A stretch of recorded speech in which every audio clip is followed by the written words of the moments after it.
Hello faculty and staff, welcome back. This is Bethany Silvestri in the Office of Marketing and Communications. I want to take a moment to introduce you to our new website.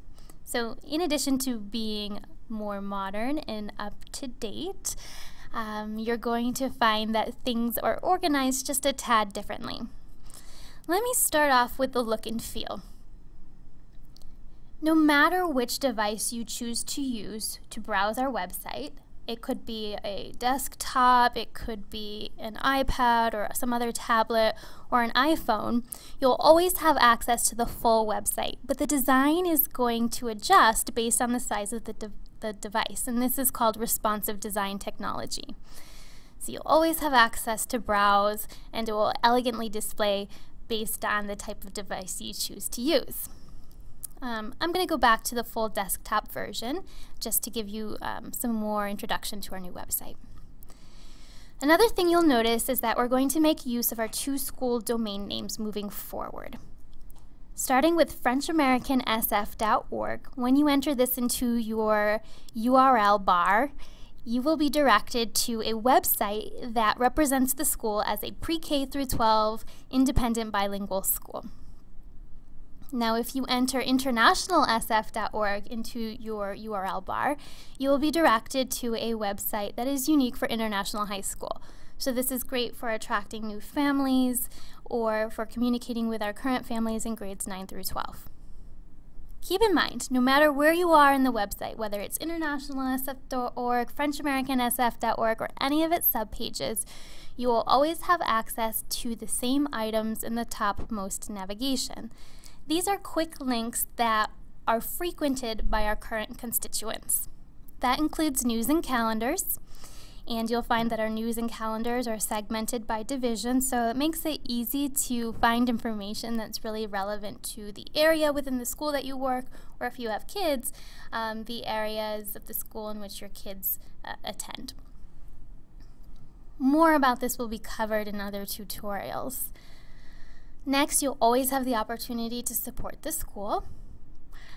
And then the last little item is the community login, and this is how you will access our community portal.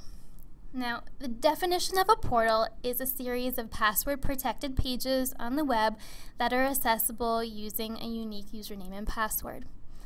In the email you just received, you should have received a unique username and a random password.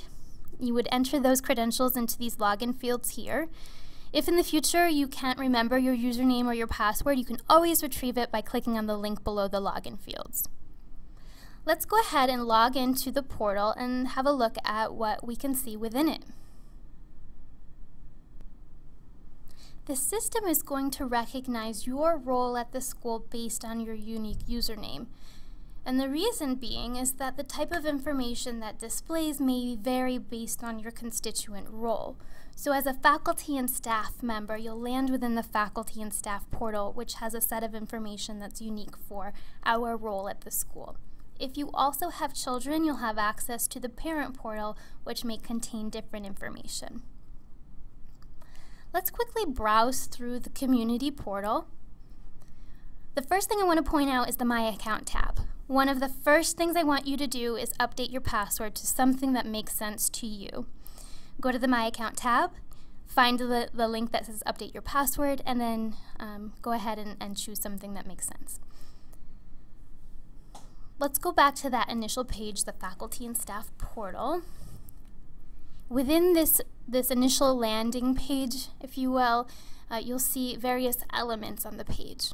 The first element is an activity stream, and this is a dynamic area that will update based on types of information that are updating within your groups.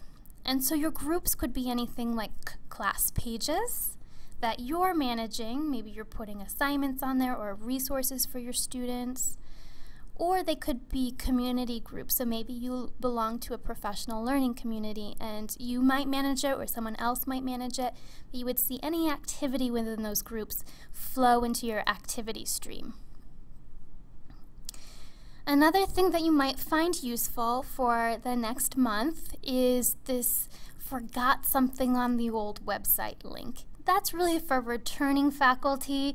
If you have not had the opportunity to retrieve all of your materials from your old web pages, you can log into our old website until September 30th. Do note that we have very limited support on this, so it's kind of one of those scenarios where you enter at your own risk, but everything should be there from the past. But again, please do so before September 30th. Next, you have an area that says class group pages. So you may teach one class, you may teach many classes.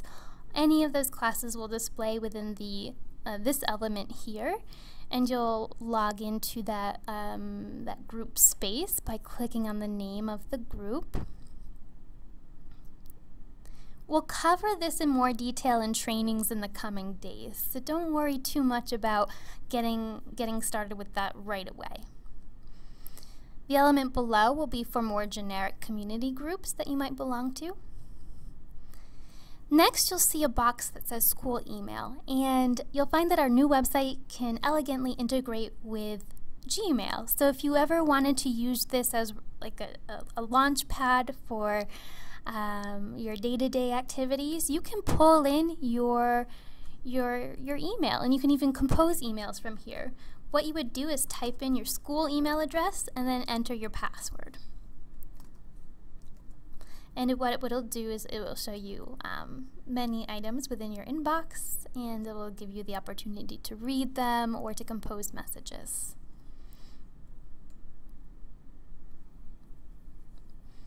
Next, you'll have a little snapshot of a calendar, and the items in here that are displaying by default may be items coming off of your groups or your class pages, and also from the school's main calendars. You can customize your view by clicking on this little icon that looks like a clipboard and a checkbox. Go through and deselect or select items that are relevant to you, and then click Update View. You can also bookmark your favorite pages on the website if you want, and they'll show up here within the My Favorite Pages element. The next thing I want you to pay attention to is the resources area. In today's meeting, we heard a lot about emergency procedures. The items referenced in regards to emergency procedures are found within this element, and there's a folder labeled emergency procedures. You'll find a code red training video and other documentation that you should get familiar with.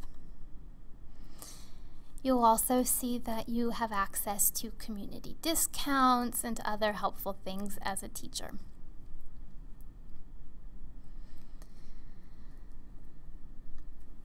Next, you have access to a class pages directory, so if you need to see what another teacher might be posting within his or her class page, you can search for that class and then enter it by clicking on the name of the class. It's an active link.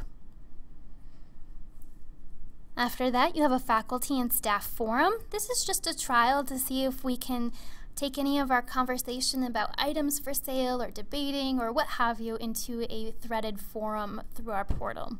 Feel free to try it out, see if it works for you. You can also subscribe to alerts, so anytime there's a new post within the forum, you'll receive an email or a text communication. Within the portal, you also have access to the full school calendar. Take note of the calendar tools just to the top right of the calendar. That'll help you organize or customize your calendar view, the types of events that are pulled in, or you can subscribe to it via iCal or RSS feed. And then you have access to the school directory, which we will not display in this video because it actually contains parent and student contact information. So you would use the school directory if you need an email address or a phone number to get in touch with one of your students or his or her family members. So that's just a really brief introduction. Again, we'll cover training on your class pages in the coming days with the academic technology team. If you have any questions or you need any help with anything, don't hesitate to contact me. My email address is bethanys@FrenchAmericanSF.org. Thank you and enjoy the new site.